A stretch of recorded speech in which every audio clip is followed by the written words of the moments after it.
Winter in Seattle had always been dismal, but January 1988 felt particularly oppressive as Mark Holloway pulled his truck into the parking lot of James Monroe Elementary School. The once vibrant building now stood condemned, its windows boarded, graffiti crawling up its brick facade like ivy.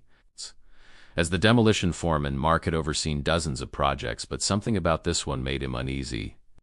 "Coffee's getting cold," said Ray, his assistant, breathing fog into the gray morning air. "You coming in or what?" Mark nodded, pulling his hard hat from the passenger seat. "Just going over the plans one more time. The district wants this place down by the end of the month." The school had been abandoned for nearly a decade. Closed after budget cuts forced consolidation with a newer facility across town. Now, developers were eyeing the prime location for luxury apartments. Inside, the hallways echoed with the footsteps of Mark's crew as they set up equipment, their voices bouncing off bare walls where children's artwork once hung.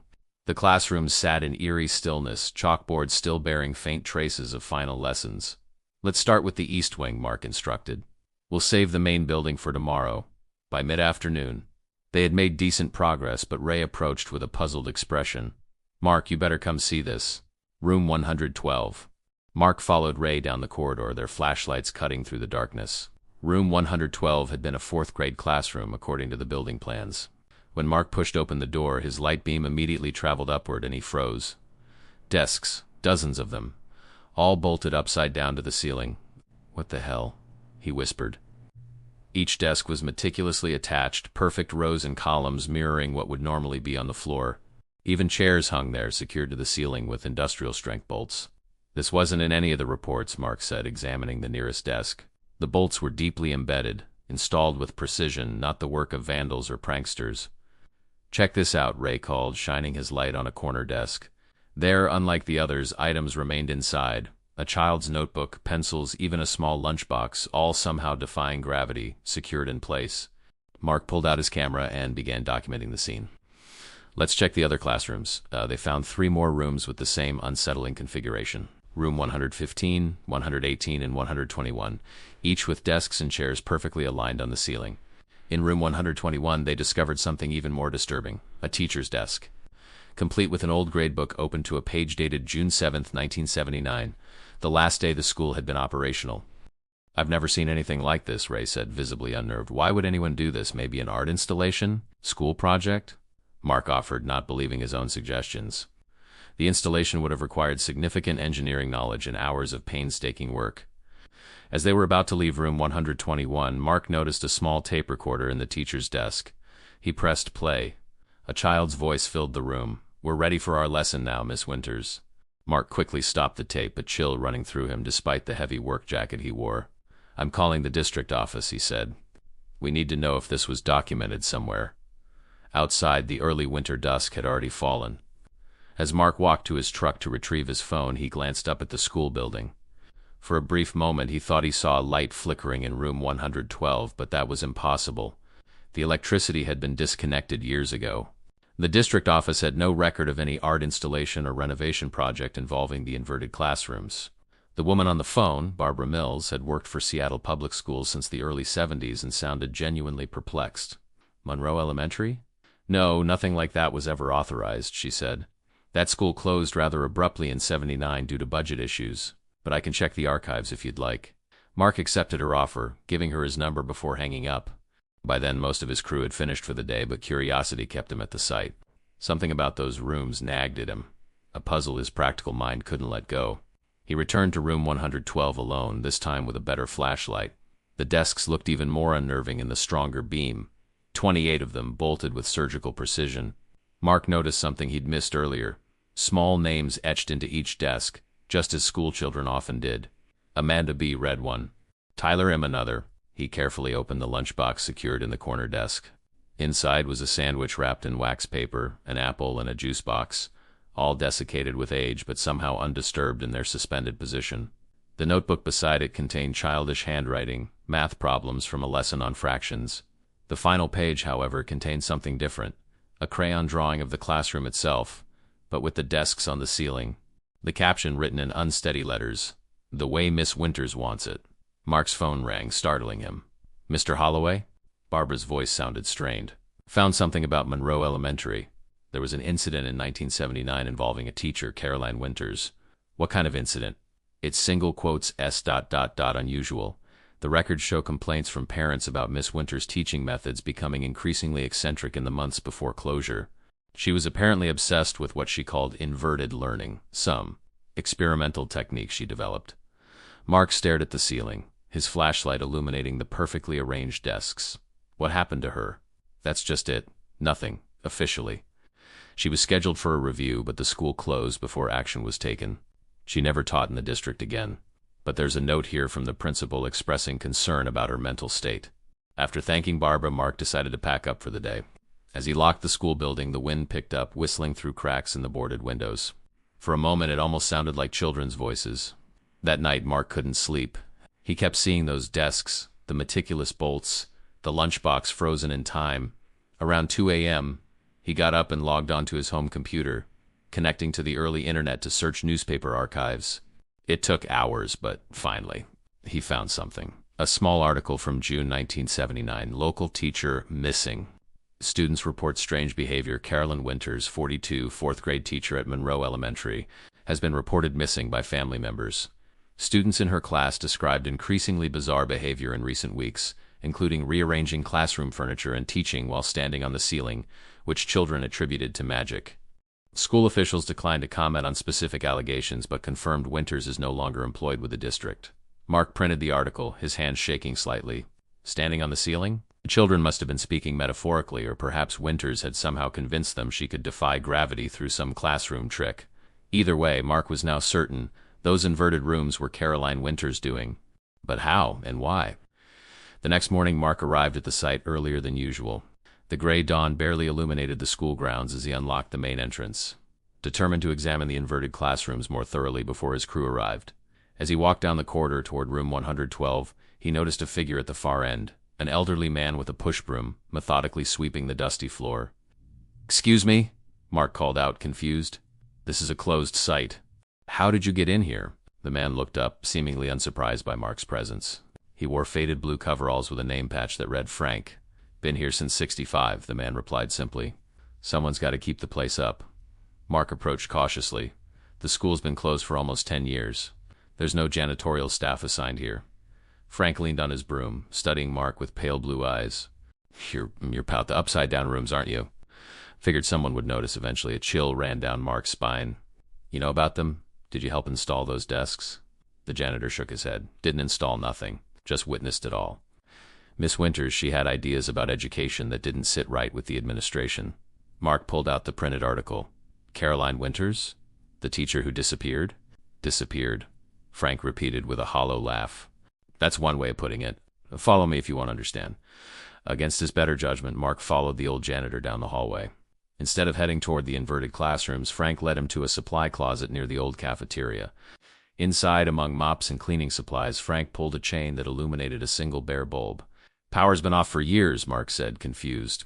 "Some systems run separate," Frank replied cryptically, moving aside a metal shelf to reveal a small door in the wall. It opened to a narrow staircase leading downward. "The school was built in 1921, Frank explained as they descended. "These old buildings have secrets, places forgotten on blueprints." Miss Winters discovered this area while looking for extra storage. The stairs led to a basement room Mark hadn't seen on any building plans. It was sparsely furnished with a desk, bookshelves filled with strange titles, and, most disturbingly, diagrams covering one entire wall, detailed drawings of classrooms with furniture on ceilings. "She called it perspective shift theory," Frank said, gesturing to the diagrams. "Believed children learned better when their physical perspective was challenged. Started small, having kids lie under tables to read, hanging educational materials upside down." The principal warned her, but she became obsessed. Mark examined the bookshelves, volumes on physics, perception psychology, and several books on optical illusions. One notebook was open to a page with complex mathematical calculations, and the words "gravity is merely consensus" underlined multiple times. "She couldn't have installed those desks by herself," Mark said. Frank's expression darkened. "She didn't use tools, Mr. Holloway." "What are you talking about? Those bolts are industrial grade." "It would take specialized equipment. You ever wondered why they really closed this school?" Frank interrupted. "Official story was budget cuts, but that came after. The real reason was room 112. Frank picked up a yellowed newspaper from the desk, the same publication Mark had found, But a different article dated a week earlier. Strange incident at local school. Students unharmed. It happened during a normal school day, Frank continued. Miss Winters had been acting strange for weeks, talking about breaking the chains of gravitational thinking. That morning, witnesses from other classrooms heard a sound like thunder from room 112 when the principal rushed in. He found the desks on the ceiling. Mark finished. Frank nodded. With the children still sitting in them, upside down, continuing their lesson as if nothing was unusual. Miss Winters standing on the ceiling, teaching fractions. Mark stared in disbelief. That's impossible. The children were brought down, of course. Parents were told there had been mass hallucination caused by carbon monoxide. The school was closed temporarily for inspection, then permanently. Miss Winters was taken away, but she escaped custody that night. And the other rooms? 115, 118, 121? She came back, Frank said simply. I'd see her at night moving through the halls. Each time another classroom would be changed. Mark struggled to process what he was hearing. Why are you still here? Why keep maintaining an abandoned school? Frank's eyes met Mark's, and for the first time Mark noticed something unsettling about them, as if the pupils were slightly wrong, inverted somehow. Someone has to make sure the rooms stay as they are, Frank said. The bolts aren't what's holding those desks up, Mr. Holloway. It's her conviction, her belief. And as long as one person remembers, believes in what she accomplished, A loud crash from upstairs interrupted them. Mark's crew had arrived. When he turned back to Frank, the old janitor was gone, though Mark hadn't heard him move. Mark rejoined his crew upstairs, his mind reeling from Frank's impossible story. He instructed the team to avoid the inverted classrooms for now, citing potential structural issues that needed assessment before demolition. No one questioned him. They had plenty of other areas to work on. During lunch break, Mark returned to room 112 alone. He needed evidence, something tangible to prove or disprove what Frank had told him. The child's notebook in the corner desk seemed his best lead. Pulling over a stepladder, he carefully reached up and removed the notebook from its suspended position. It belonged to a Lily K, according to the neatly printed name on its cover. The first half contained normal schoolwork, spelling tests, math problems, science notes. But halfway through, the entries became increasingly strange. One page showed a drawing of Miss Winters with arrows pointing to her feet, labeled on ceiling, not falling. Another page contained a child's attempt to explain, Miss Winters says gravity is just what we all agree on. If we all decide up is down, then it is. The final entries were the most disturbing. The day before the incident, Lily had written, tomorrow's the big test. Miss Winters says we're ready to turn everything upside down. I'm scared but excited. The last entry simply read, we did it. Everything is different now. Miss Winters says we're special, that we see the world the right way now. The other teachers don't understand.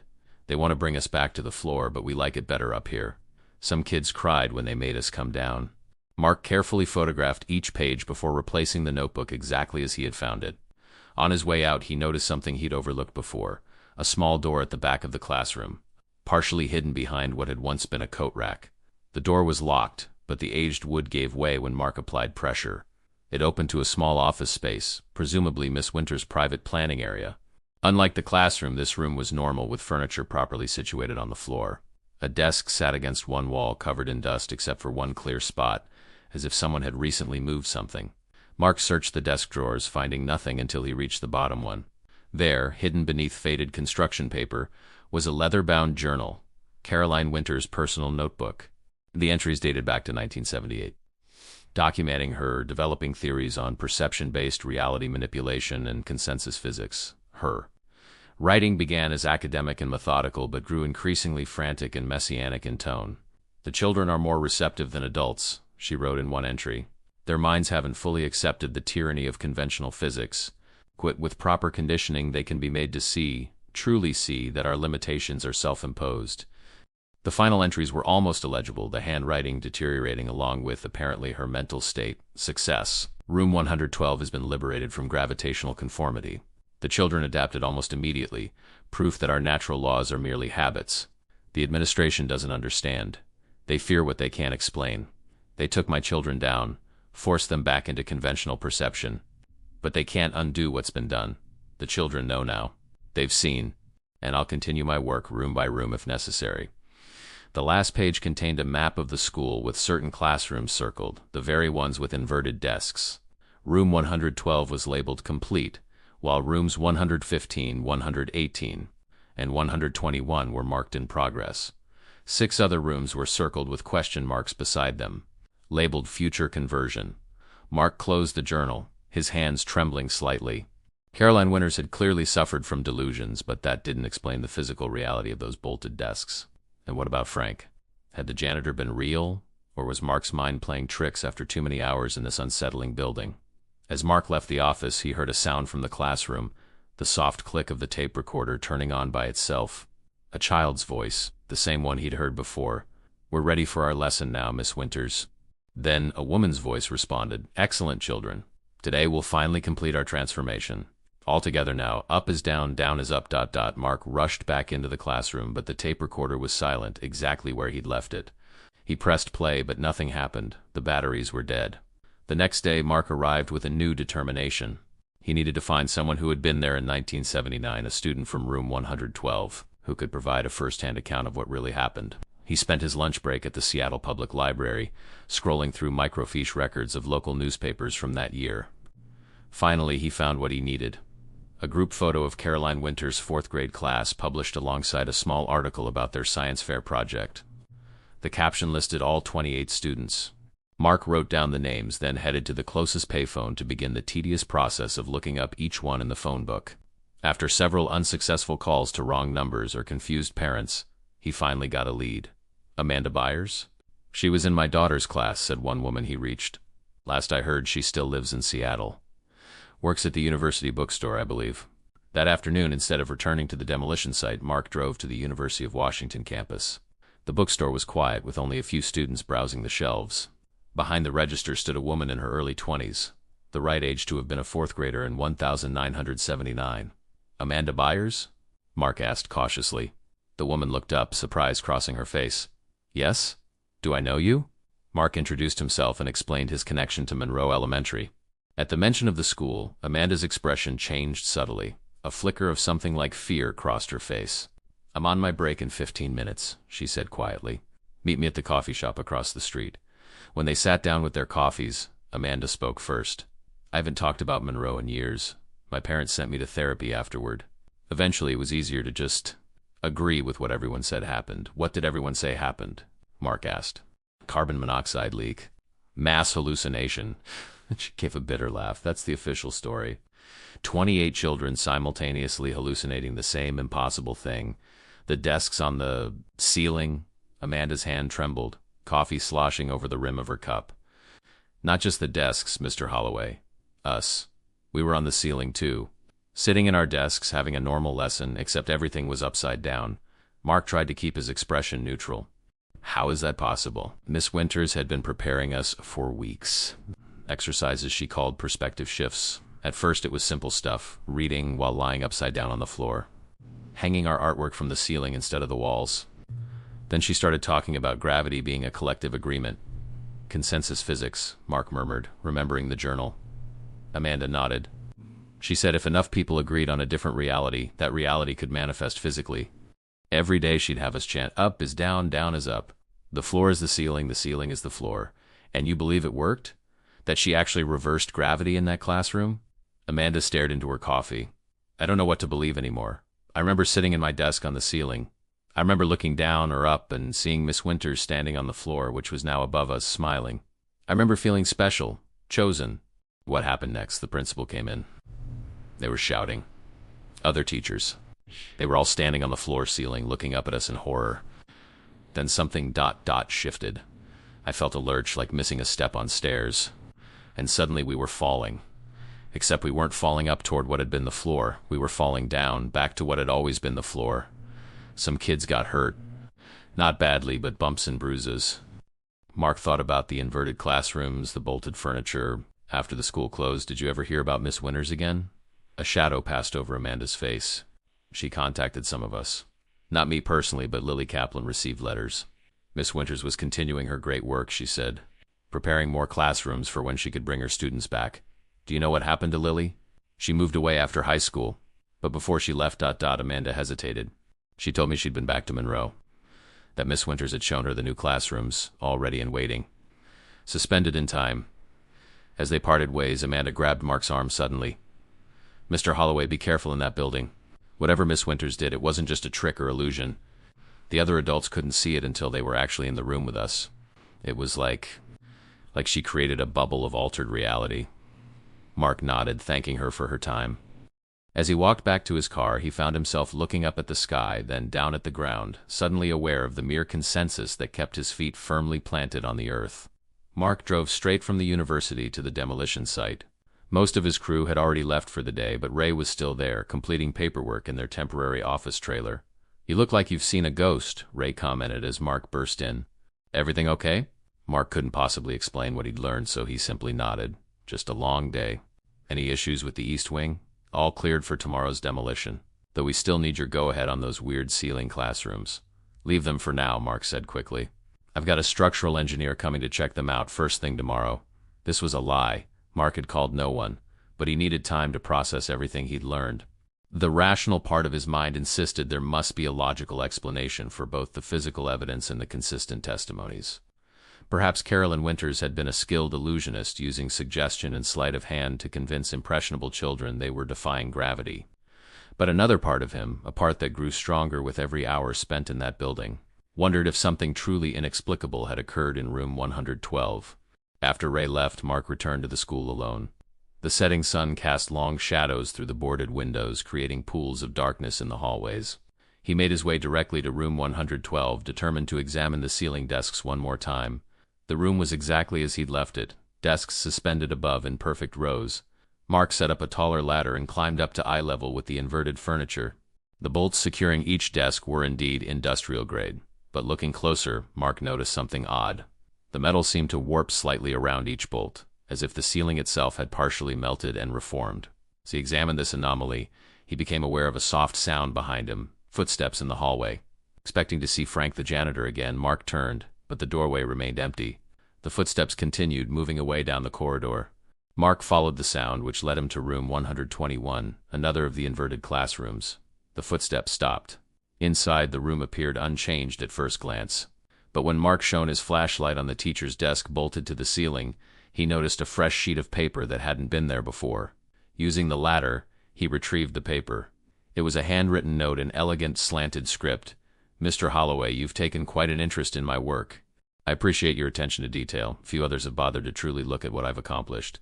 But I must warn you, demolishing these rooms would be unwise. The alterations I've made go beyond mere physical arrangement. The spaces exist in a state of suspended possibility, held in place only by the specific configuration of furniture and the continued belief in their impossibility. Disrupt that balance and the consequences may be unpredictable. C.W." Mark stared at the note, then at the date on his watch, 1988. Caroline Winters had disappeared 9 years ago. If she was still alive, she would be in her early 50s now. His rational mind argued the note was a prank, perhaps from one of his crew members who had overheard his conversations about the school's strange history. But the handwriting matched the entries he'd seen in Winters' journal. As Mark was about to leave, his flashlight beam caught something moving across the classroom ceiling, not on the actual ceiling, but along what would have been the floor if the room's orientation had truly been inverted. For just a moment he thought he saw footprints appearing in the dust, as if someone invisible was walking upside down above him. He backed out of the room quickly, his heart racing. In the hallway he collided with someone, a solid figure that let out a grunt of surprise. "Careful there, Mr. Holloway," said Frank the janitor, steadying himself with his broom. "Wandering these halls after dark isn't advisable. Did you leave this note?" Mark demanded, holding up the paper. Frank glanced at it and shook his head. "That's her handwriting, all right, but I haven't seen her in weeks. She comes and goes as she pleases." "This is insane," Mark muttered. "Carolyn Winters was either institutionalized or died years ago. You're not even real, just some manifestation of my stress or this building's creepy atmosphere." Frank gave him a pitying look. "You've been in room 112 too many times, Mr. Holloway. Started to affect your perception, I reckon. Makes it harder to distinguish between what's possible and impossible." He leaned closer. "Word of advice, don't enter those rooms again without a safety line. Some folks who stay too long find it difficult to come back down." "What's that supposed to mean?" Instead of answering, Frank pointed to the ceiling. Mark looked up instinctively, then back down, but the janitor had vanished. This time Mark heard no footsteps, no door closing. Frank had simply ceased to be there. Mark decided he'd had enough for one day. As he walked toward the exit, he passed room 112 again and paused. Something compelled him to look inside one last time. The desks were still there, bolted to the ceiling, but now impossibly a single desk stood normally on the floor. It hadn't been there minutes ago, and Mark was certain none of his crew had moved it. On its surface lay a child's composition book, open to a blank page with a pencil placed neatly beside it. Mark approached cautiously and saw words appearing on the page, written by an invisible hand. "Try it, just for a moment. See the world from our perspective." Mark backed away from the composition book, nearly stumbling over his own feet in his haste to leave room 112. He spent a restless night at home. Dreams filled with inverted classrooms and children sitting calmly at ceiling desks while gravity reversed itself around them. Morning brought no clarity. Mark called the demolition company's main office, requesting a day off for personal reasons. His supervisor was understanding. Mark had never missed a day in 7 years with the company. Instead of resting, however, Mark found himself drawn back to Monroe Elementary. He told himself he was being responsible, checking the site before the scheduled demolition resumed tomorrow. In reality, he knew he was seeking answers to questions that defied rational explanation.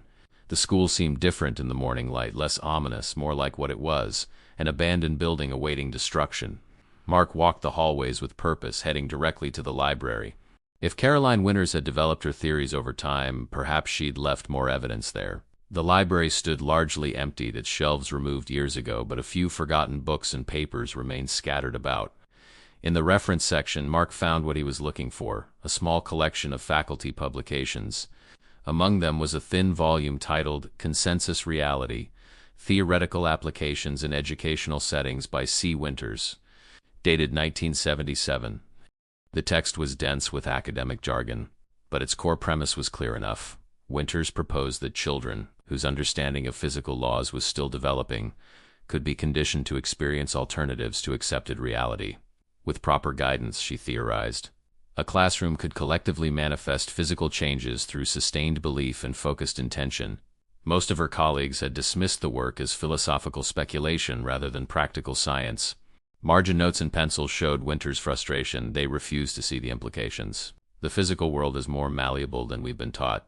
Mark pocketed the booklet and continued to Winters' private office adjacent to room 112. The leather journal was where he'd left it, but now he noticed a locked cabinet beneath the desk that he'd overlooked before. The lock was flimsy, giving way easily when he pried at it with a screwdriver from his tool belt. Inside were dozens of cassette tapes, each labeled with a date and perception exercise number 1, number 2, and so on. Mark took the final tape, number 28, ceiling, floor inversion, and found a portable player in his truck. The tape contained Winters guiding her students through what sounded like a meditation exercise. Close your eyes, children. Feel the pull of gravity, that constant force drawing you downward. Now question it. Why down? Why not up? In some parts of the world, people are standing opposite to us right now. They're down pointing toward our up. Gravity is simply attraction toward mass, and direction is merely perspective, ... The exercise continued for 20 minutes, with Winters gradually introducing the concept that the ceiling and floor could exchange properties if everyone agreed to perceive them differently. The children's responses, initially giggling and skeptical, became increasingly serious and focused. By the time Mark finished listening, he felt strangely lightheaded, as if his own sense of orientation had been temporarily disturbed. He returned to room 112, drawn there by an inexplicable compulsion. The classroom appeared unchanged, desks still bolted to the ceiling, the single desk still positioned on the floor. The composition book remained open, but the message had changed. Almost time. The room remembers. Will you join us when it happens again? This isn't real, Mark said aloud, his voice echoing in the empty room. None of this is possible. Possibility is relative, Mr. Holloway. Mark whirled around to find a woman standing in the doorway. Slender, in her early 50s, with gray-streaked dark hair pulled back in a severe bun. She wore a simple dress that somehow seemed out of time, like clothing from a previous decade preserved perfectly. Caroline Winters, Mark said. It wasn't a question. You've been very thorough in your investigation, she replied, entering the room. Most people simply see the inverted furniture as vandalism or an art project. They don't ask the important questions, like how you convinced an entire classroom of children they were sitting on the ceiling. Winters smiled. I didn't convince them of anything. I merely helped them see the arbitrary nature of physical orientation. The children did the rest themselves. That's impossible, Mark insisted. Gravity can't be reversed by belief? No? Then how do you explain this? Winters gestured to the desks above them. Industrial bolts alone couldn't hold that weight for nearly a decade. Something else is at work here. Mark had no answer. Engineering principles insisted those ceiling installations should have collapsed years ago, yet they remained perfectly intact, as if the laws of physics operated differently within these walls. "Why are you here now?" he asked. "Where have you been all these years?" "I never left, Mr. Holloway. I've been continuing my work, preparing for when understanding catches up to vision. The school's demolition has accelerated my timeline." As she spoke, Mark noticed something unsettling. Winter's feet didn't quite seem to touch the floor. There was perhaps half an inch of space between her shoes and the ground, though she moved as if walking normally. "What exactly is your work?" he asked, trying to keep his voice steady. "The liberation of perception," she replied simply. "Reality is consensus, Mr. Holloway. When enough minds agree on an alternative, that alternative becomes real within their sphere of influence. My students and I achieved it briefly in 1979 before outside observers collapsed our constructed reality. I've spent years strengthening the effect room by room, and now," Winters glanced at her watch, "now we're minutes away from the moment I've been waiting for. A syzygy, an astronomical alignment that will enhance the psychic energy required for permanent reality inversion." Mark backed toward the door. "You're insane," that's what the principal said. Just before he saw 28 children seated calmly on the ceiling, Winters approached the desk on the floor, placing her hand on its surface. "This desk belongs to a special student, one who never left, not really. Lily had such potential." "Lily Kaplan?" Mark remembered Amanda mentioning her. "I thought she moved away. Her body did. Her perception remained here, partly inverted. It's why she struggled so much in conventional reality afterward." Winters checked her watch again. "It's starting. You should choose where you want to be when it happens, Mr. Holloway. Floor or ceiling. Both will be relative terms momentarily." Mark turned to flee, but the door to room 112 slammed shut on its own. Outside, he could hear a strange rumbling, like distant thunder, the same sound Amanda had described from the original incident. The single desk on the floor began to vibrate. Dust fell from the ceiling, or rose from the floor, depending on one's perspective. Mark's sense of orientation began to waver, his inner ear sending confused signals to his brain. "What's happening?" he gasped, grabbing onto a wall for support. "Consensus shift," Winters said calmly, now hovering several inches above the floor. The room remembers its inverted state. 9 years, 9 months, 9 days, patterns have power, Mr. Holloway." Mark felt his feet losing contact with the floor, a terrifying weightlessness overtaking him. Above, the bolted desks trembled, not as if they were about to fall, but as if reality itself couldn't decide which way was down. "Stop this," he shouted. "I'm not doing anything," Winters replied.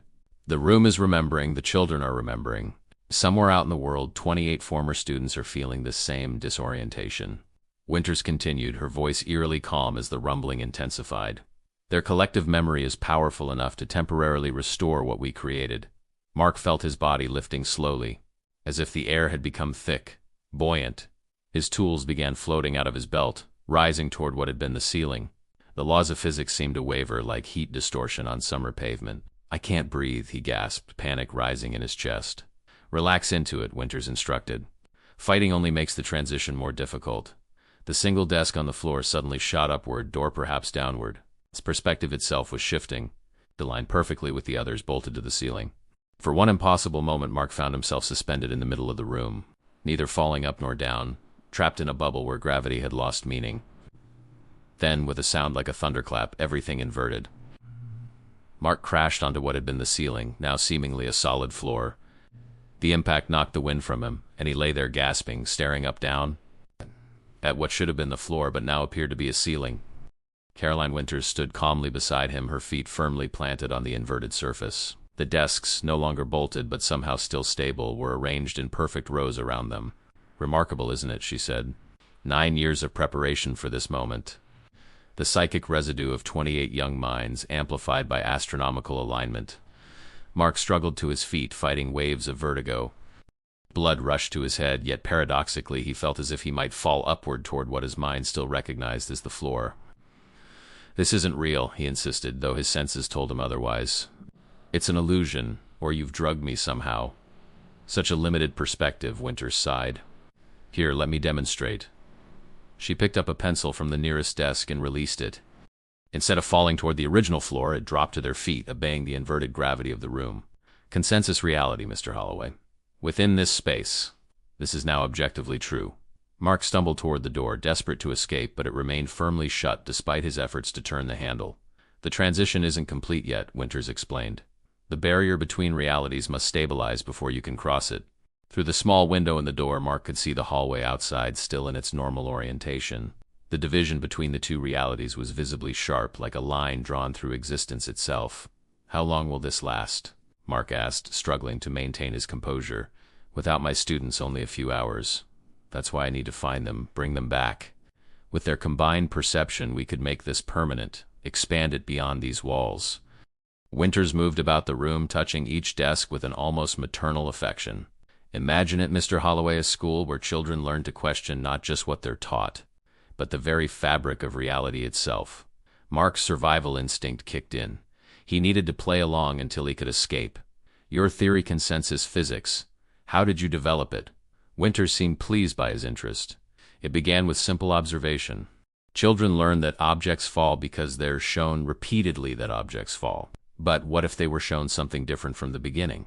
What if their first understanding of physical law was more flexible?"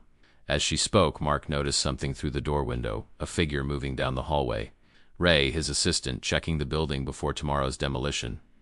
"My colleague," Mark said, pointing. "He'll see us like this." "No," Winters corrected. "From outside, this room appears empty. The perceptual shift creates a temporary pocket dimension, accessible only to those already inside when it occurs. That's why the administration couldn't understand in 1979. They saw empty desks on the ceiling until they actually entered the room. Once inside, their perception was forcibly realigned with ours." Mark watched Ray pass by the door without a glance inside. His last hope of rescue walked away, oblivious to the laws of physics being rewritten mere feet away. "Why me?" Mark finally asked. "Why show me all this?" Winter's expression softened. "Because you paid attention, Mr. Holloway. You saw what others dismissed. Your mind is open enough to perceive, even if you resist accepting. And because I need someone to tell my story when the school is gone, you're going to let them demolish it.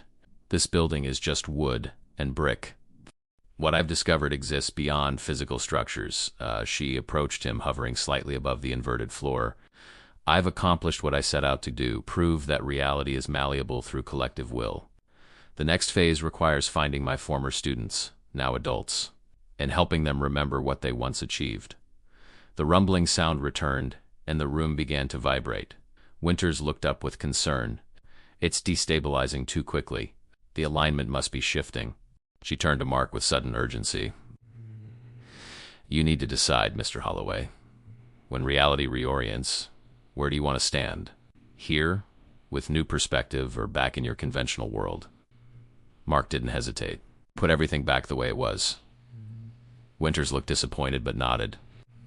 "Very well. But remember what you've experienced here. Remember that down is only down because we collectively agree it is." The rumbling intensified. Cracks appeared where the inverted ceiling met the walls, light spilling through as if reality itself was fracturing. Mark felt weightless again, suspended between orientations as the room's gravity fluctuated wildly. Then, with another thunderclap sound, he was falling, truly falling, as normal physics reasserted itself. He crashed onto the actual floor, his body bruised but intact. Caroline Winters was gone. The desks remained bolted to the ceiling, inanimate and ordinary once more. But now Mark understood they weren't just bolted there, they were anchored between realities. Physical manifestations of an experiment in perception that had partially succeeded. Mark called in sick the next day, the demolition temporarily postponed. He couldn't face the school building yet, not after what he'd experienced. Instead, he focused on finding more of Caroline Winters' former students. If what he'd witnessed was real, and despite his rational mind's objections, he was increasingly convinced it was then those 28 children might be in danger when the building came down. Amanda Byers had mentioned Lily Kaplan receiving letters from Winters. With a few phone calls to local records offices, Mark managed to trace Lily to Portland, Oregon, where she worked as an architect. The connection seemed significant, a profession centered around manipulating spaces and perspectives. Mark drove to Portland that same day, arriving at Lily's firm by late afternoon. She agreed to see him, curious about his connection to Monroe Elementary. Lily Kaplan was tall and composed, with an air of careful control about her. Only her eyes betrayed something unusual. They darted occasionally toward the ceiling, as if checking that it remained where it should be. "Amanda Byers told me you'd been in contact with Miss Winters after the school closed," Mark said once they were seated in her office.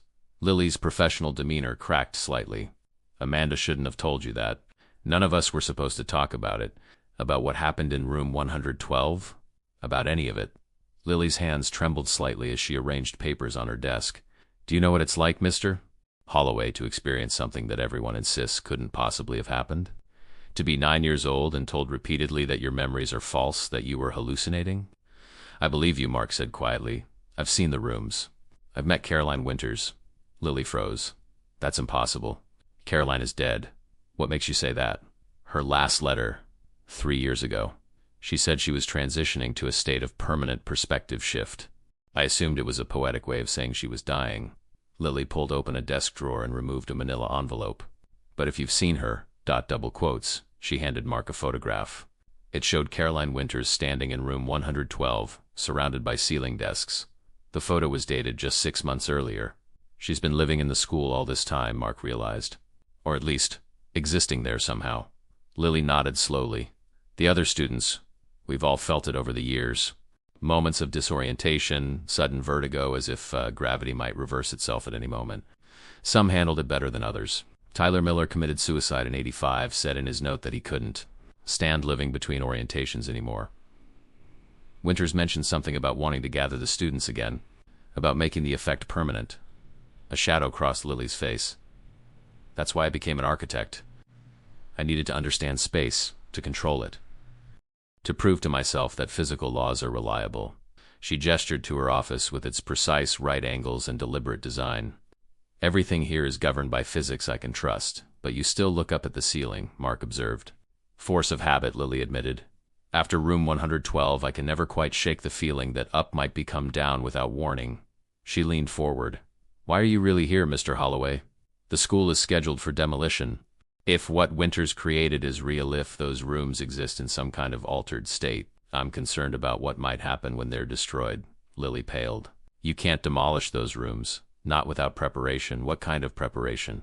Neutralization. The inverse of what created them. She began sketching rapidly on a notepad. Winters used focused group perception to alter local reality. The same principle could reverse it, but you'd need the original participants. Or at least a significant number of them. Mark studied her drawings, diagrams of room 112 with annotations about perceptual anchors and consensus. Vectors. You've been studying this, he realized.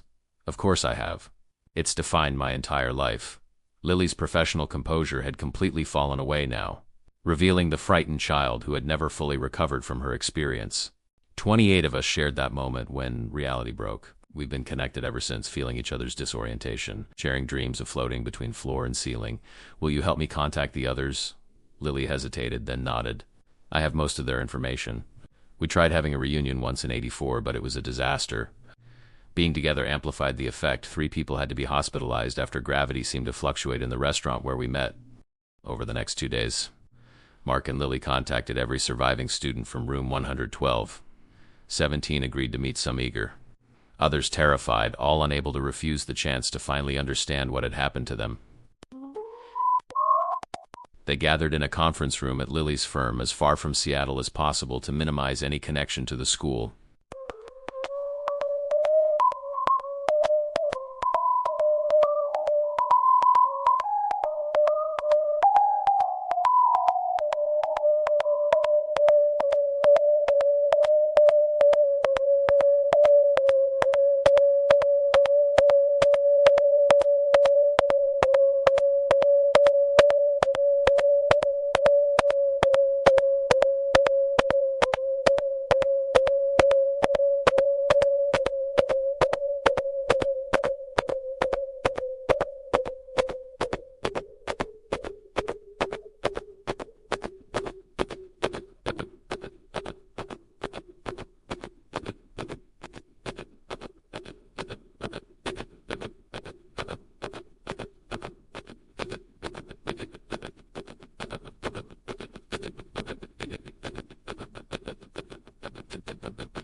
Yet each carried subtle signs of their shared trauma, frequent glances at the ceiling, a tendency to steady themselves against furniture. One man who wore weighted boots to stay grounded, as he explained. We need to neutralize the rooms before demolition, Mark explained after introducing himself. Lily believes it requires a consensus, just like the original event. But in reverse. I've spent years developing a counteractive approach, Lily added, distributing papers to the group. A focused meditation that specifically contradicts Winter's original conditioning. Why should we help? Asked a woman named Jennifer. Those rooms are the only proof that we weren't crazy. Once they're gone, it's just our word against everyone who said we hallucinated, because it's dangerous. Lily replied firmly. Whatever Winters created isn't stable. Each time the building shifts or settles, the effect ripples through all of us. And if those rooms are destroyed while still in an altered state, it could permanently destabilize our perception, finished a man named Robert. We might never be able to trust gravity again. The group fell silent, contemplating this horrifying possibility. There's something else, Mark added. Winters is still there. She's waiting for you. She believes that by bringing you all back to room 112, she can make the inversion permanent and expand it beyond the school. This revelation sent a wave of panic through the group. Several people stood to leave, but Amanda Byers, who had driven down from Seattle to join them, spoke up. We can't run from this anymore. For 9 years, we've been living with one foot in each reality. This is our chance to choose to finally commit fully to normal physics. Gradually, each person agreed. They would return to Monroe Elementary one last time, to end what had begun in 1979. The school looked smaller than most of them remembered, its brick facade weathered and covered in graffiti. Mark had arranged for the demolition to be postponed another week, citing structural concerns that required assessment. His supervisor had been skeptical, but ultimately agreed the ceiling classrooms were admittedly unusual and worth proper documentation before destruction. 17 former students stood in the parking lot, staring up at the building with a mixture of dread and resolution. Amanda and Lily led the group, having emerged as natural leaders during their planning sessions. Mark unlocked the main entrance, and they filed in silently, like mourners at a funeral. The hallways echoed with their footsteps as they made their way to room 112. Many hadn't set foot in the building since that final day in June 1979, and the flood of memories was visibly overwhelming for some. 2 people turned back before reaching the classroom, unable to face what waited inside. Mark reached for the door handle but paused. Remember the plan? Focus on normal orientation. Gravity pulls down, not up. The ceiling is above, the floor below. Don't let her convince you otherwise. They had prepared a counter-ritual of sorts, based on Lily's research and the group's collective memory of Winter's original technique. Each person carried a small stone in their pocket, a physical anchor to conventional reality. Mark pushed the door open. Room 112 appeared unchanged at first glance, desks still bolted to the ceiling, dust covering every surface. But as the former students entered, the air seemed to thicken, light bending strangely around the edges of objects. Welcome back, children. Caroline Winters stood at the teacher's desk, the real one on the floor, not its inverted counterpart on the ceiling. She looked exactly as she had when Mark last saw her, ageless and slightly translucent, as if not fully present in conventional reality. We're not children anymore, Lily said, her voice steady despite her obvious fear. In this room you are as you were, Winters replied with a gentle smile. Your perceptions were purest then, before the world convinced you to accept its limitations. Mark felt it immediately. Subtle shift in the room's atmosphere as the former student's presence strengthened whatever anomaly Winters had created. The ceiling desks trembled slightly, dust falling upward rather than down. Caroline, Amanda said, stepping forward. We've come to end this, to fix what happened. Winter's smile faltered. There's nothing broken here. Only possibility freed from constraint. She gestured around the room. Don't you remember how it felt? The liberation of realizing that reality itself is negotiable? Several of the group wavered visibly, memories of that impossible day clearly surfacing. Mark saw Robert sway slightly, his eyes tracking something invisible. It's starting already, Lily whispered to Mark. We need to begin.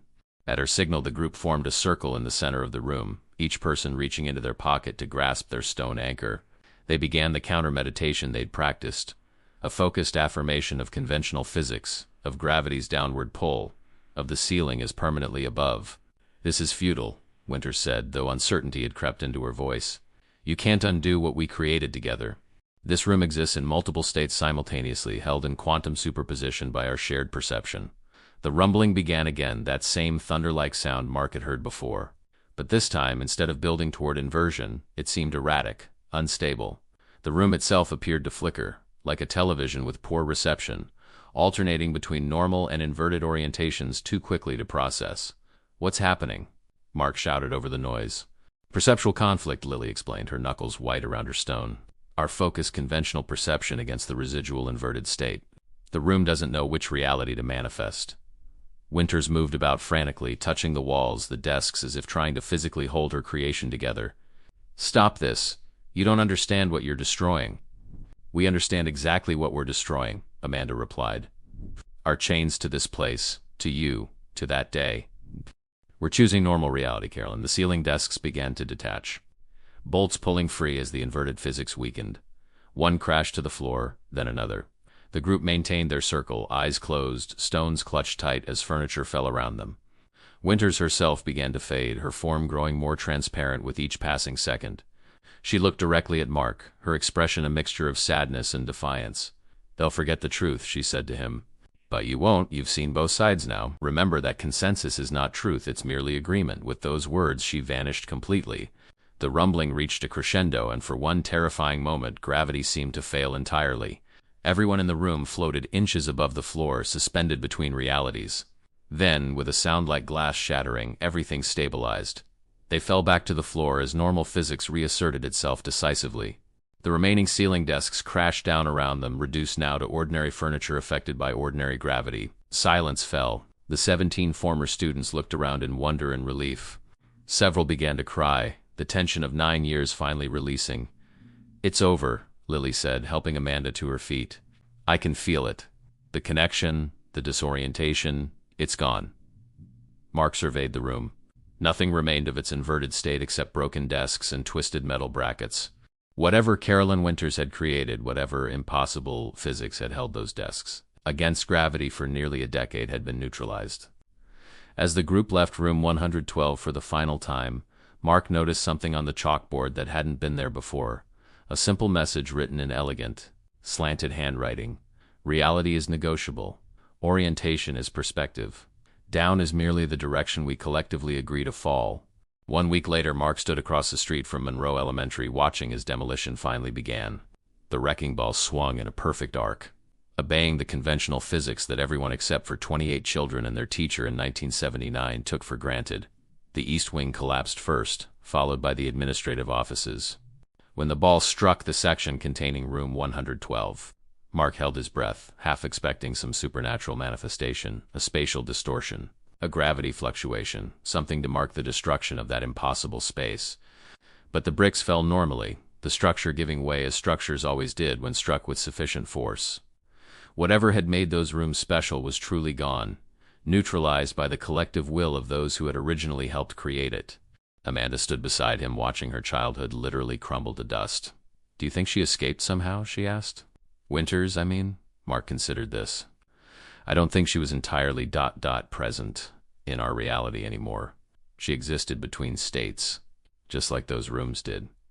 What do you think happens to someone like that when their anchor to physical reality is destroyed? I don't know, Mark admitted. But I suspect Caroline Winters will find a way to continue her work somewhere. People who challenge reality that fundamentally don't just disappear. The wrecking ball struck again, and the last wall of the school collapsed. Dust billowed upward, definitely upward, obeying gravity as dust should. Later that day, as the demolition crew cleared debris, a worker approached Mark with something they'd found in the rubble of room 112, small leather-bound journal that had somehow survived the destruction. The worker thought it might have historical value for the district archives. Mark accepted the journal, recognizing it immediately as Caroline Winters. But when he opened it, the pages were blanked, call except for the final one, which contained a single sentence written in fresh ink. Consensus can change. Look up. Mark found himself glancing upward automatically, searching the sky for what? He wasn't sure. But for just a moment, as clouds passed overhead, he wondered what it would be like if up became down and everyone agreed that was normal. The thought made him dizzy, and he quickly looked down at the solid ground beneath his feet, finding comfort in its reliable stability. Yet something had changed in his perception permanently, the knowledge that even the most fundamental aspects of reality might be more negotiable than we cared to admit.